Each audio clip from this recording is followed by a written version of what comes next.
విషయంలోనైనా దేవుడు నీ జీవితంలో నీతో మాట్లాడినప్పుడు ఖచ్చితంగా అది లోపము అయితే కనుక వెంటనే ఒప్పేసుకో. దేవుని స్తోత్రం కలుగును గాక.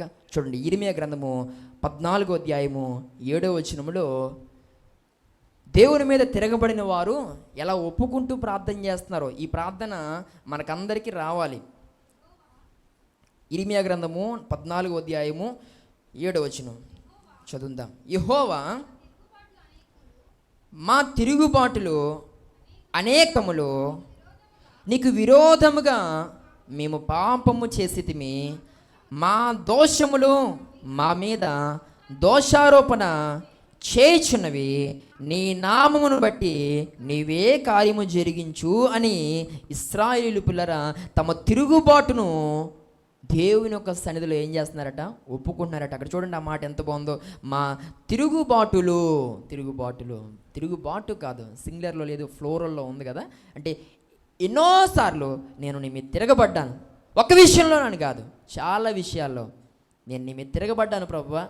కాబట్టి ఈరోజు నా యొక్క తిరుగుబాటు లక్షణాలు, నా యొక్క తిరుగుబాటులు అనేకములు ఒకటని నేను చెప్పలేను. ఒక విషయంలో మాత్రమే నేను కోప్పడ్డానని చెప్పలేను, కానీ చాలా విషయాల్లో నువ్వు మాట్లాడితే బాధపడ్డాను, చాలా విషయంలో నువ్వు సరిచేస్తే కోప్పడ్డాను, అడిగాను, నువ్వు మాట్లాడిన తర్వాత మరలా కోప్పడ్డాను. అడిగింది నేనే, కోప్పడింది నేనే, మాట్లాడమని అనింది నేనే, మాట్లాడితే విసిగింది కూడా నేనే. ప్రభువా, ఇలా నా జీవితంలో అనేకముగా జరిగాయి. ఈ యొక్క సమయంలో నన్ను క్షమించు అని వారు ఒప్పుకుంటూ చేసేటువంటి ప్రార్థన ఎంతో గొప్పది. దేవుని స్తోత్రం కలుగును గాక.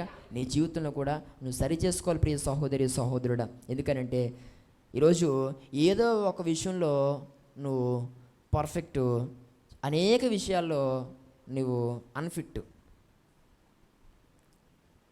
ఈరోజు పిల్లరా ఏదో ఒక విషయంలోనే దేవుని యొక్క సన్నిధిలో నీ యొక్క బాధ్యతను నువ్వు ఏ రీతిగా నువ్వు పోషించుకుంటున్నావు ఒకసారి ఆలోచించి. ఒక విశ్వాసిగా దేవుని యొక్క సన్నిధిలో అడుగు పెట్టినటువంటి ఆ సమయం నుండి మరలా బయటికి తిరిగి వెళ్ళేటువంటి ఆ సమయం వరకు నీ బాధ్యత ఏంటి?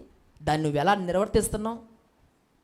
పైగా నీలో ఒక లోపమును దైవజనుడు మాట్లాడి సరి చేసుకోమని చెబితే దానికి మరొక కామెంట్.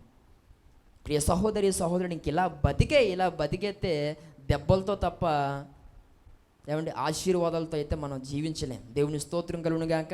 దేవుడు మాట్లాడుతుంది, నిత్యము తిరుగుబాటు చేస్తూ ఇంకెందుకు దెబ్బలు తింటావు? ఇంకెంతకాలం కొట్టబడతావు?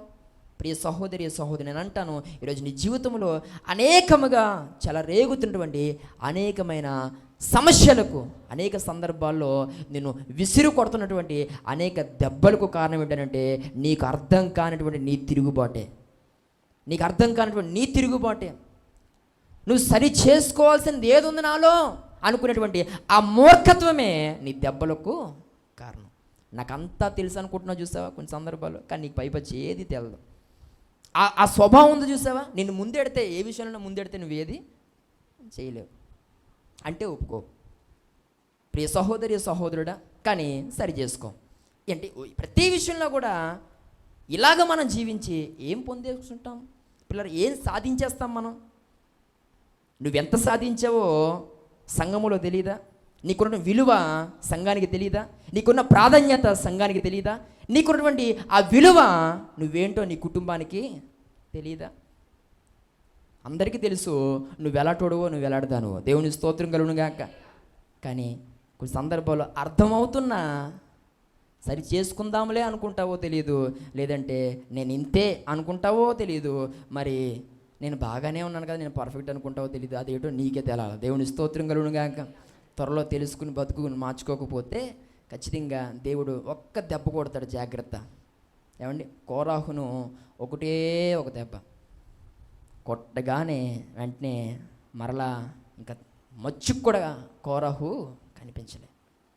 తిరుగుబాటు స్వభావం చాలా దేవునికి వ్యతిరేకం.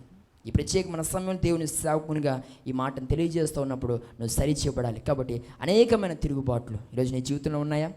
నేను అంటాను పిల్లరా, ఒక దేవుని విషయంలోనే కాదు, ఒక దైవజన విషయంలోనే కాదు, సంఘములోనే కాదు నీ తిరుగుబాటు. కొన్ని సందర్భాల్లో భార్య మీద తిరగబడేటువంటి లక్షణం, భర్త మీద తిరగబడేటువంటి లక్షణం.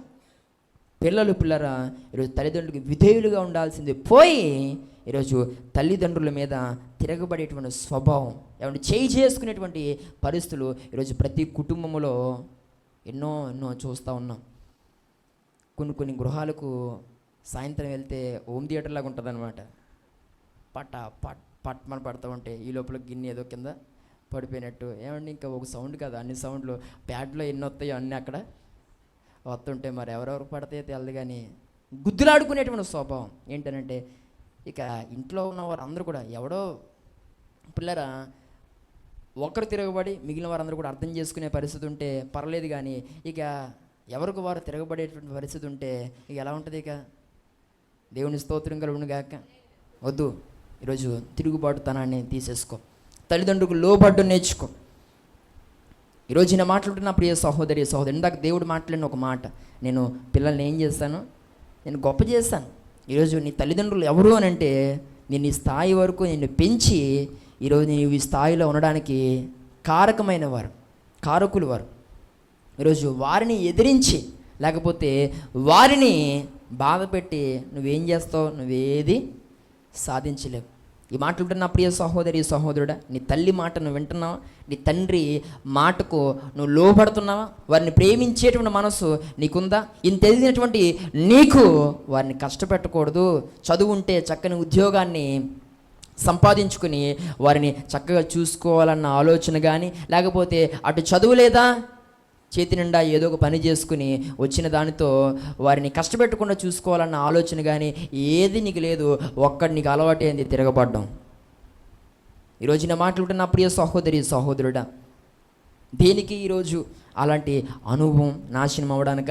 దేనికి ఈరోజు అలాంటి అనుభవం నెట్టని జీవితాన్ని ముంచేసుకోవడానిక? దేనికి అలాంటి అనుభవం సమాజం అందరి చేత చీకొట్టబడ్డానిక? ప్రభువు నేడుతున్నాడు, మాట్లాడుతున్నాడు, ఎవరి మీద తిరగబడద్దు. దేవుని స్తోత్రం కలుగును గాక.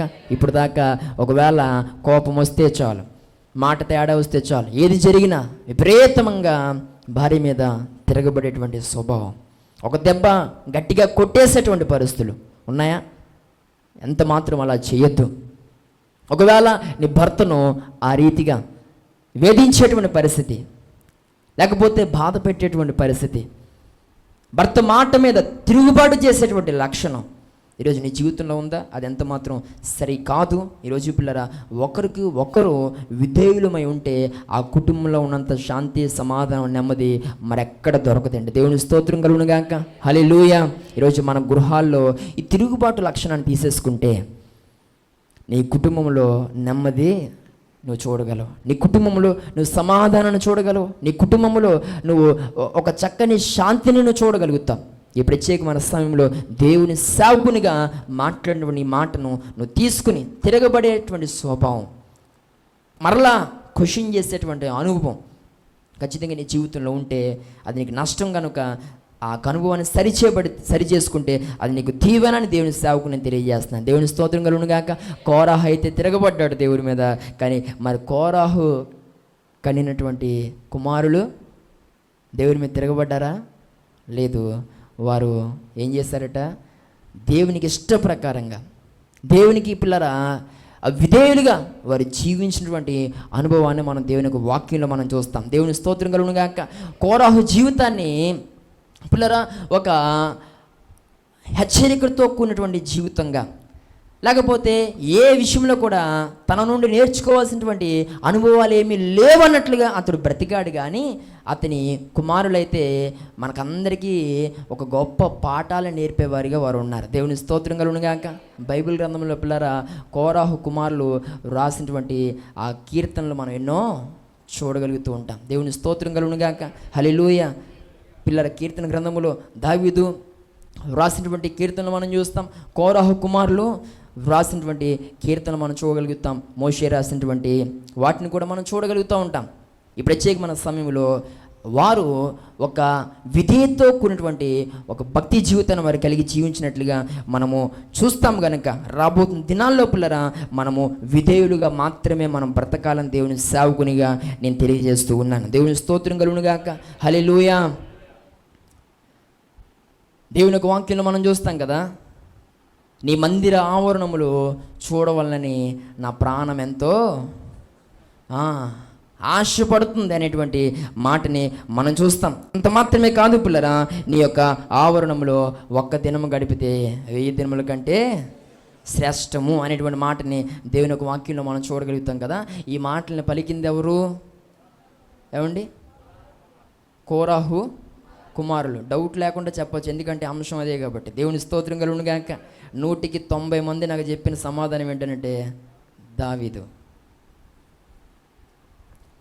ఒక దినం గడిపితే 1000 దినముల కంటే శ్రేష్టము అనేటువంటి మాట ఎవరన్నారంటే చాలా చోట్ల నాకు వచ్చినటువంటి ఆన్సర్ ఏంటంటే దావీదు. దావీదండి. అంటే కీర్తన అంటే ఇంకెలాగా మనం ఫిక్స్ అయిపోయాం? దావీదు రాసిన కీర్తన. అంతే. నీ మందిర ఆవరణంలో చూడాలని నా ప్రాణం ఎంతో ఆశపడిపోతుంది. ఎవరన్నారు? దావీదు అన్నాడు. అంటున్నారండి ఈరోజు చాలామంది. ఎందుకంటే దైవ సేవకులు అలా చెప్పారు. మరి ఈరోజు చాలా చోట్ల పిల్లరా అదే సమాధానం తరచుగా. అంటే కొంతమంది చెప్పేవారు కూడా ఆ పై వ్రాయబడినటువంటి ఆ చిన్న అక్షరాలతో కొన్ని మాటను ఏం చేయట్లేదు, చదవకుండా వెంటనే వారు నోటుకొచ్చిన సమాధానం చెప్పేస్తాను. దావీదు అనలే. ఆ గొప్ప తీర్మానాలు ఉన్నాయి చూసావా. నేను ఎందుకు ఈ విషయం చెప్తున్నానంటే కోరాహు కుమారులు ఎంత చక్కని ఆత్మీయత కలిగిన వారు అని చెప్పడానికి ఈ మాటలు నేను చూపిస్తున్నాను.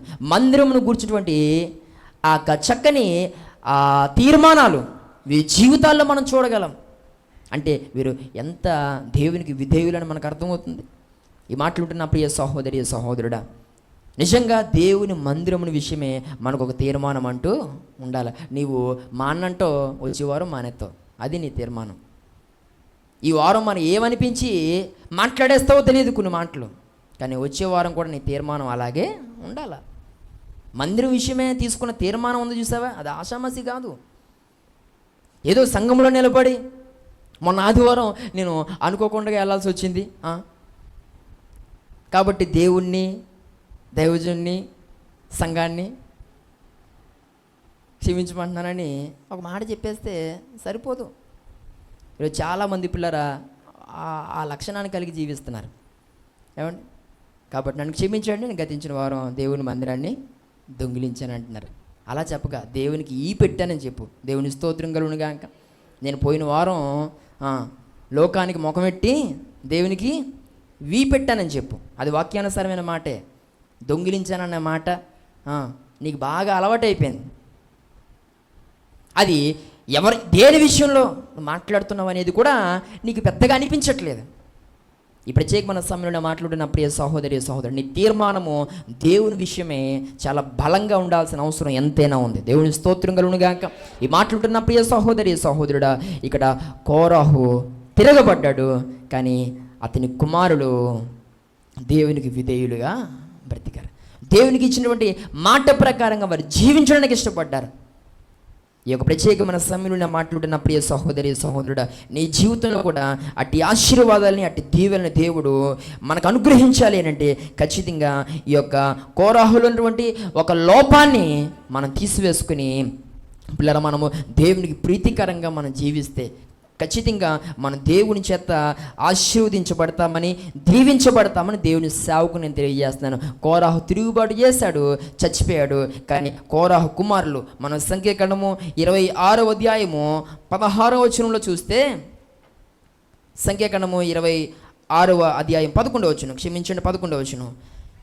అయితే కోరాహు కుమారులు చావలేదు. ఎందుకు చావలేదు?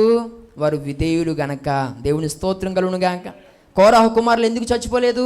కోరాహు ఎందుకు చచ్చిపోయాడు అంటే అతడు తిరుగుబాటు స్వభావాన్ని కలిగిన వాడు గనక చచ్చిపోయాడు. కానీ కోరాహు కుమారులు ఎందుకు చావలేదు? వారిని ఎందుకు దేవుడు స్థిరులుగా ఉంచాడు? వారి ద్వారా ఈరోజు ఎన్నో కీర్తనలు దేవుడు ఎందుకు దేవుని యొక్క గ్రంథములు పొందుపరిచి ఉంచాడు. వారి ద్వారా ఎన్నో పాఠాలు ఈ యొక్క క్రైస్తవ సమాజానికి దేవుడు ఎందుకు నేర్పిస్తున్నాడు? వారిని ఎందుకు ఒక పాఠంగా దేవుడు ఉంచాడనంటే మరి విధేయత లాంటిది. దేవుని స్తోత్రం కలుగునుగాక. నీ జీవితంలో అట్టి విధేయతను నువ్వు కలిగి, అట్టి సాత్వికమైన మనస్సు కలిగి, ఒక మంచు వలె మృదువైనటువంటి అనుభవాన్ని నువ్వు కలిగి ఉండాలని ఈ ప్రత్యేకమైన సమయంలో దేవుని సేవకునిగా నేను తెలియజేస్తూ ఉన్నాను.